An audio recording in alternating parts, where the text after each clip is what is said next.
Good morning. मैं doctor Virendra Singh, assistant professor in chemistry, government PG college Bara. आज हम BSc part first inorganic का topic atomic structure का अध्ययन करेंगे।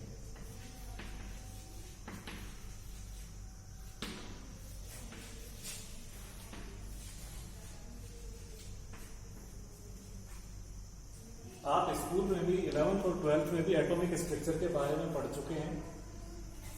हमें पता है कि जब हम किसी भी पदार्थ को, जैसे सपोज मेरे पास ये एक चौक है, अगर मैं इसको तोड़ता हूं तो क्या होगा?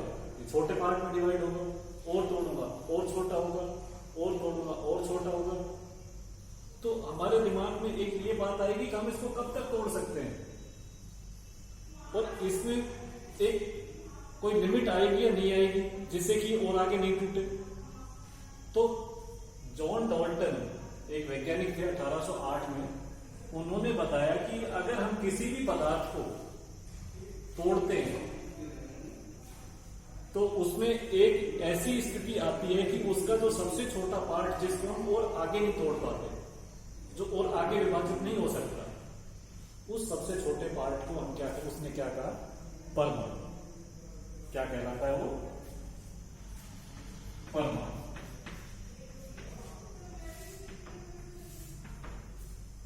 तो वैज्ञानिक थे जॉन डाल्टन, उन्होंने क्या कहा? किसी भी पदार्थ या किसी भी तत्व का सबसे छोटा भाग जिसका और आगे विभाजन नहीं किया जा सकता, उस भाग को या उस पार्ट को हम क्या कहते हैं?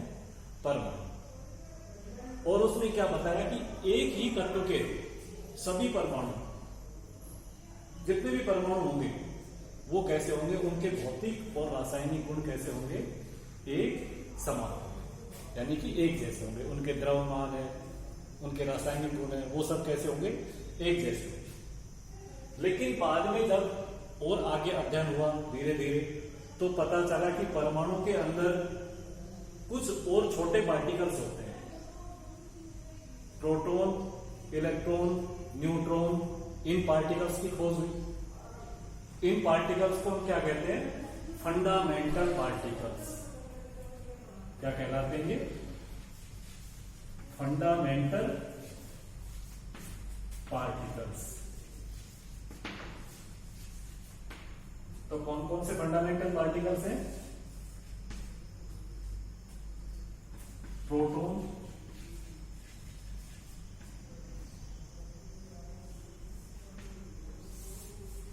इलेक्ट्रॉन,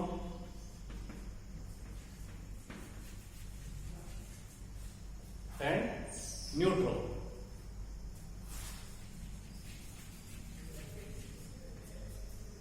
ये तीन फंडामेंटल पार्टिकल्स। इसके अलावा भी परमाणु के अंदर बाद में बहुत सारे पार्टिकल्स की खोज हुई। एंटी प्रोटॉन है, एंटी न्यूट्रॉन है, न्यूट्रिनो है, पाइऑन है, मेसॉन है। लेकिन जो फंडामेंटल पार्टिकल्स है वो कौन से कहलाते हैं? ये तीन, प्रोटॉन, इलेक्ट्रॉन और न्यूट्रॉन्स। तो जब इन पार्टिकल्स की खोज हुई, इसका मतलब कि परमाणु के अंदर भी और पार्टिकल, इसका मतलब क्या हुआ कि परमाणु वो भी आगे विभाजित हो रहा है, क्योंकि छोटे पार्टिकल उसमें मिल रहे हैं। तो जो डाल्टन ने थ्योरी दी थी कि ये किसी भी पदार्थ का अविभाज्य कण होता है, तो वो थ्योरी क्या होगी? यहां पर फेल होगी। अब इन पार्टिकल्स में की खोज होने के बाद ये हुआ कि ये पार्टिकल्स हैं परमाणु के अंदर किस तरीके से व्यवस्थित रहते हैं, उनकी व्यवस्था कैसे होगी कि प्रोटॉन, इलेक्ट्रॉन, न्यूट्रॉन सारे एक साथ रहते हैं या सारे अलग अलग रहते हैं या किसी अलग अलग लेवल पे होते हैं, तो किस तरीके से व्यवस्थित होते हैं? उसके लिए अलग अलग साइंटिस्ट हैं, उन्होंने अलग अलग क्या दिया? मॉडल दिए परमाणु के लिए। सबसे पहले जो एक साइंटिस्ट थे 1881 में, थॉमसन, उन्होंने परमाणु के लिए एक मॉडल दिया जिसको हम क्या कहते हैं? थॉमसन का परमाणु मॉडल। ये सब आप पढ़ चुके हैं।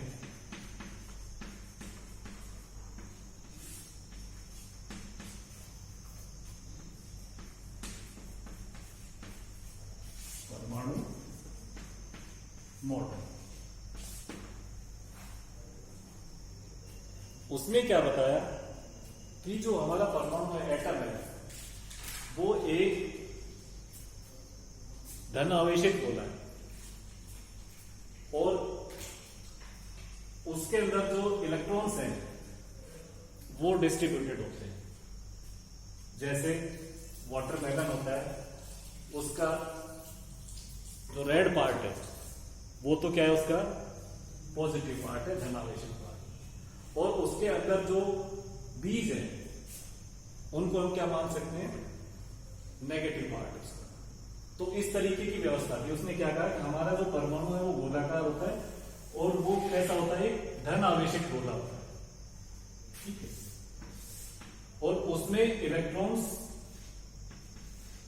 विद्युत उदासीनता को बनाए रखने के लिए क्या होते हैं, उसमें इलेक्ट्रॉन्स उसमें व्यवस्थित है। तो ये मॉडल दिया किसने, थॉमसन ने, जिसको हम क्या कहते हैं, थॉमसन का प्लम पुडिंग मॉडल। इसके बाद एक साइंटिस्ट आए सन 1911 में, रदरफोर्ड। रदरफोर्ड साइंटिस्ट थे, उन्होंने एक एक्सपेरिमेंट किया और उसके आधार पर एक परमाणु का मॉडल दिया, और उसमें जो उस एक्सपेरिमेंट से जो रिजल्ट निकाले उसका एक्सप्लेनेशन ये थॉमसन का मॉडल नहीं कर पाया, इसलिए ये मॉडल क्या हो गया, फेल हो गया। और उसने क्या दिया, अपना एक नया मॉडल दिया जिसको हम क्या कहते हैं, थॉमसन के बाद जो आया था रदरफोर्ड, उसको मॉडल को क्या कहेंगे हम, रदरफोर्ड मॉडल।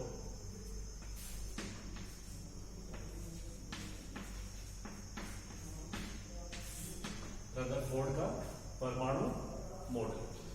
रदरफोर्ड ने क्या किया, एक बहुत ही थिन गोल्ड फॉइल ली, सोने की फॉइल ली,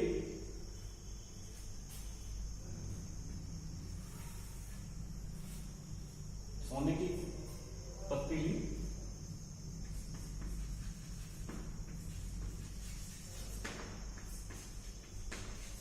लगभग 100 नैनोमीटर साइज, और इस गोल्ड फॉइल पर उसने अल्फा पार्टिकल्स की बम्बारमेंट की। किसकी बम्बारमेंट की, अल्फा पार्टिकल्स।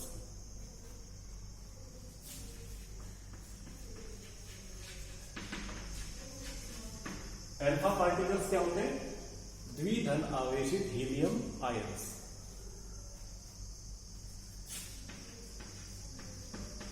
द्विधन आवेशित हीलियम आयंस। इन अल्फा पार्टिकल्स की बम्बारमेंट की और उसने क्या लगा दिया, सामने एक जिंक सल्फाइड की स्क्रीन। तो बम्बारमेंट की इसके ऊपर, तो इनमें से अधिकांश अल्फा पार्टिकल्स थे वो तो क्या हो गए, सीधे निकल गए इसमें। कुछ अल्फा पार्टिकल्स थे वो अपने पथ से क्या हो गए, डिफ्लेक्ट हो गए, विक्षेपित हो गए।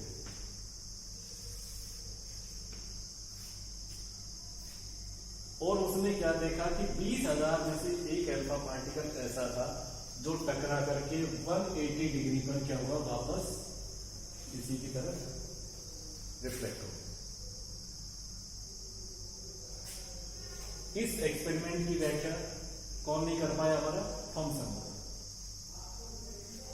तो इस मॉडल के आधार पर, इन प्रयोगों के आधार पर हम रदरफोर्ड ने क्या निष्कर्ष निकाला कि जो हमारा परमाणु है वो एक गोले की तरह है, और उस परमाणु में से अधिकांश अल्फा पार्टिकल सीधे निकल रहे हैं, इसका मतलब उसका अधिकांश भाग परमाणु का कैसा है, खाली है, रिक्त है। कुछ पार्टिकल्स अपने जो पथ से उससे क्या हो गए, विक्षेपित हो गए, डिफ्लेक्ट हो गए। तो इसका मतलब कुछ जो धनावेशित पार्ट है वो भी उसमें प्रेजेंट है, जिससे वो क्या हो गए, उससे प्रतिकर्षित होकर के उनकी डायरेक्शन चेंज हो गई। और 20,000 में से एक पार्टिकल ऐसा था कि वो टकरा करके वापस 180 डिग्री पर उसी दिशा में वापस आ गया। वापस आ गया, इसका मतलब उसने क्या कहा कि जो परमाणु में जितना भी धनावेश, क्योंकि हीलियम आयंस कैसे हैं, धनावेशित पार्टिकल है, हैवी पार्टिकल्स है, तो ये हीलियम पार्टिकल किसी हैवी पार्ट से टकराएंगे तभी उससे टकरा करके वापस आएंगे सेम चार्ज से। तो इसका मतलब कि परमाणु के अंदर जितना भी जो धनावेश था वो सारा बिखरा हुआ ना होकर के क्या होता है, किसी एक जगह इकट्ठा रहता है। और वो कहां पर होता है, उसने क्या बताया कि परमाणु के बीच में धनावेश है, वो कहां होता है, परमाणु के बीच में, जिसको उसने क्या कहा, नाभिक। क्या कहा उसको, नाभिक। ठीक, क्या कहा उसको, नाभिक। जिससे कि जितने भी जो हमारे अल्फा पार्टिकल्स थे उससे के आसपास से गुजरे, वो तो क्या हो गए, डिफ्लेक्ट हो गए। बाकी का रिक्त पार्ट है, इसमें से क्या हो गया, अल्फा पार्टिकल्स सीधे निकल गए।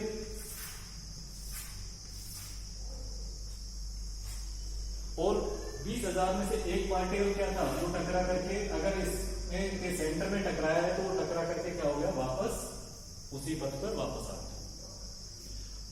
तो इस तरीके का परमाणु का एक संरचना थी किसने, रदरफोर्ड ने, कि परमाणु है वो एक गोलाकार संरचना है जिसमें उसका सारा धनावेश है वो किसी सारा एक जगह इकट्ठा होता है। और वो कहां पर होता है, परमाणु के केंद्र में होता है, जिसको उसने क्या कहा, नाभिक। और इलेक्ट्रॉन्स हैं वो नाभिक के चारों तरफ वृत्ताकार कक्षाओं में क्या करते हैं, चक्कर लगाते रहते हैं। तो इस तरीके की संरचना किसने दी, रदरफोर्ड। लेकिन अब इस परमाणु के भी क्या थे, ड्रॉबैक थे, कमियां थी इसमें परमाणु मॉडल में। उसने क्या कहा कि इलेक्ट्रॉन्स है वो नाभिक के चारों तरफ क्या करते हैं, चक्कर लगाते हैं। तो विद्युत चुंबकीय विकिरण सिद्धांत के अनुसार, क्लार्क-मैक्सवेल के अनुसार, कि कोई भी चार्ज पार्टिकल्स है अगर वो गति करते हैं तो वो क्या करेगा, अपनी ऊर्जा का उत्सर्जन करेगा। और ऊर्जा का उत्सर्जन करेगा तो क्या होगा, इलेक्ट्रॉन धीरे धीरे अपनी ऊर्जा का क्या करेंगे, लॉस करेंगे। और उनकी ऊर्जा कम होती होती अंततः क्या हो जाएगी, शून्य। और इलेक्ट्रॉन कहां पर आकर के गिर जाएगा, नाभिक में। यानी कि परमाणु हमारा कैसा हो जाएगा, अस्थायी, अस्थिर हो गया। जबकि ऐसा नहीं है। तो इन कमियों को, ये इसकी क्या थी, कमी। तो इस कमी को पूरा करने के लिए, इस कमी को के बाद एक जो नया मॉडल आया वो कौन सा था, बोर का मॉडल, जो हम नेक्स्ट वीडियो, नेक्स्ट लेक्चर में करेंगे, बोर मॉडल। Thank you.